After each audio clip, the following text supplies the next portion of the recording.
फराह खान, तुम्ही बघता महाराष्ट्राचा number 1 Marathi news channel news 18 Lokmat आणि बुलेटिनच्या सुरुवातीला आत्ताची सगळ्यात मोठी बातमी आहे।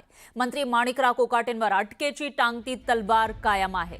सदनिका घोटाळा प्रकरणी कोकाटेंच्या याचिकेवर थोड्याच वेळामध्ये हायकोर्टात सुनावणी होणार आहे। तर अनिकेत निकम हे माणिकराव कोकाटे यांची बाजू कोर्टात मांडणार आहेत। न्यायमूर्ती RN लड्ढा यांच्या खंडपीठासमोर ही सुनावणी होणार आहे। सत्र न्यायालयाने दिलेल्या 2 वर्ष कारावास या शिक्षेला स्थगिती देण्यासाठी या याचिकेमध्ये मागणी करण्यात आली आहे।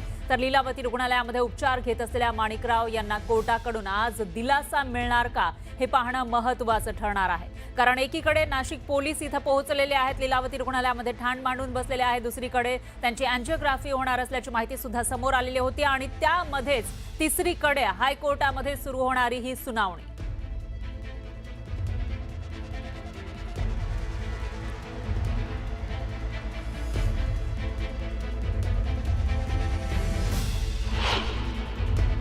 माणिकराव कोकाटेंचा राजीनामा मंजूर करण्यात आलेला आहे आणि त्यांच्या खात्यांची जबाबदारी आता अजितदादांकडे देण्यात आलेली आहे।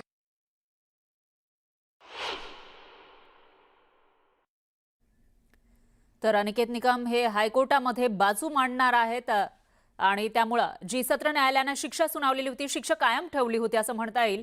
खालच्या न्यायदंडाधिकाऱ्यांनी जी शिक्षा 2 वर्षांची सुनावलेली होती फेब्रुवारी महिन्यामध्ये, ती सत्र न्यायालयाने कायम ठेवलेली होती आणि त्या शिक्षेला स्थगिती द्यावी या मागणीसाठी आता माणिकराव कोकाटे यांनी हायकोर्टामध्ये धाव घेतलेली आहे आणि थोड्याच वेळामध्ये या प्रकरणामध्ये सुनावणीला सुरुवात होईल। आणि तर या सगळ्या विषयी अधिक माहितीसाठी आपल्या प्रतिनिधी प्रणाली कापसे आपल्या सोबत जोडले गेले आहेत। प्रणाली, काय सांगाल? माणिकराव कोकाटे ज्यांना 2-3 दिवसांपूर्वी शिक्षा सुनावलेली होती तेव्हापासून त्यांना अटक होणं अपेक्षित होतं, मात्र ते रुग्णालयामध्ये आहेत आणि दुसरीकडे सुरू होणारी ही सुनावणी, काय अपडेट्स आहेत या प्रकरणाचे?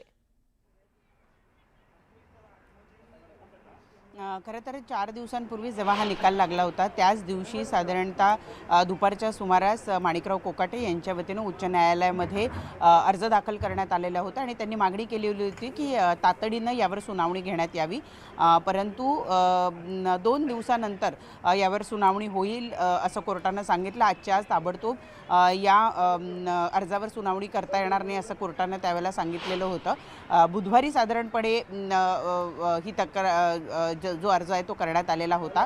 गुरुवार आणि शुक्रवार, आजचा शुक्रवार आहे आणि आज ही हिअरिंग आता सकाळी खरं तर 11 वाजता होईल असं वाटत होतं, परंतु ती पुन्हा दुपारपर्यंत पुढे आली आणि आत्ता त्या सुनावणीसाठी सुरुवात होती आहे।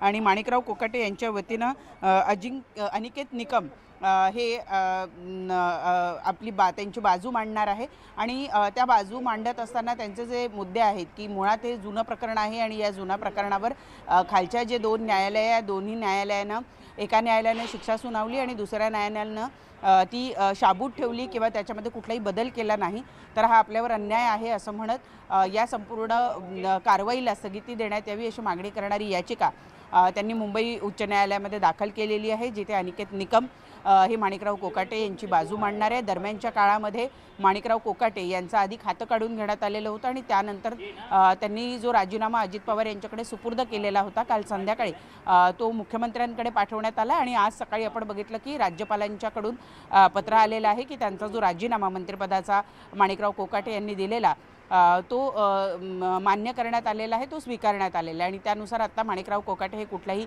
मंत्रिपदावर नाही। त्यामुळे आज ही सुनावणी होत असताना माणिकराव कोकाटे यांना दिलासा मिळतो की मुंबई उच्च न्यायालयसुद्धा त्यांची जी शिक्षा आहे ती कायम ठेवतं, हे बघणं महत्त्वाचं ठरणार आहे। दरम्यानच्या काळामध्ये नाशिकवरून एक पथक काल रात्रीच म्हणजे आजच्या पहाटेला दाखल झालेला आहे आणि त्यांनी या ठिकाणी म्हणजे अटक करण्यासाठी म्हणून हे पथक आलेलं आहे, परंतु माणिकराव कोकाटे यांची प्रकृती ठीक नाही आहे, ते लीलावती रुग्णालयामध्ये दाखल आहेत, त्यांच्यावर एंजिओग्राफी होणार होती आणि त्यांच्या प्रकृतीबद्दल थोड्या वेळातच लीलावती रुग्णालयाच्या वतीनं सुद्धा मेडिकल बुलेटिन काढून त्यांच्या प्रकृतीची माहिती दिली जाणार आहे। दरम्यानच्या काळात दुसरीकडे मुंबई उच्च न्यायालयामध्ये त्यांच्या अर्जावर सुनावणी होती आहे। नवीन काय अपडेट येत आहेत का आपण बघूया। तुर्तास तरी या सुनावणीला आता सुरुवात होताना आपल्याला बघायला मिळते। बरोबर आहे प्रणाली, आणि या सुनावणीचे प्रत्येक अपडेट आपण तुमच्याकडून घेत राहूयात, कारण त्यावरच माणिकराव कोकाटे यांचं भवितव्य ठरणार आहे।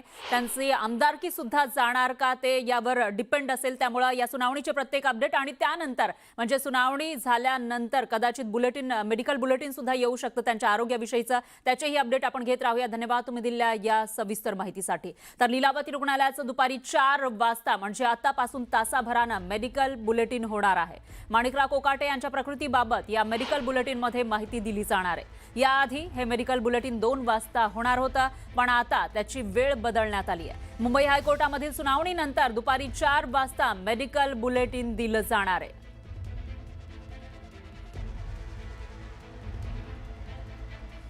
तर कोकाटेंच्या अटकेचे आदेश आल्यानंतर नाशिक पोलीस पुन्हा लीलावती रुग्णालयामध्ये दाखल झालेत.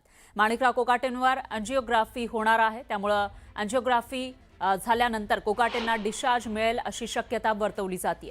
पोलिसांनी लीलावती रुग्णालयाकडे कोकाटेंच्या अँजिओग्राफीचा अहवाल मागितलाय आणि त्यानंतर त्यांच्या अटकेची शक्यता वर्तवली जाते. पण आता जेव्हा 4 वाजता मेडिकल बुलेटिन जारी केलं जाईल त्यांच्या आरोग्याविषयी, त्याच्यामध्ये नेमकं काय सांगितलं जातं, मग मेडिकल अरेस्ट केली जाते का, कस्टडी घेतली जाते का माणिकराव कोकाटेंची, किंवा तोपर्यंत जो काही निकाल हायकोर्टाचा येईल त्या आधारे पुढची कारवाई केली जाते का, तेही बघावं लागेल.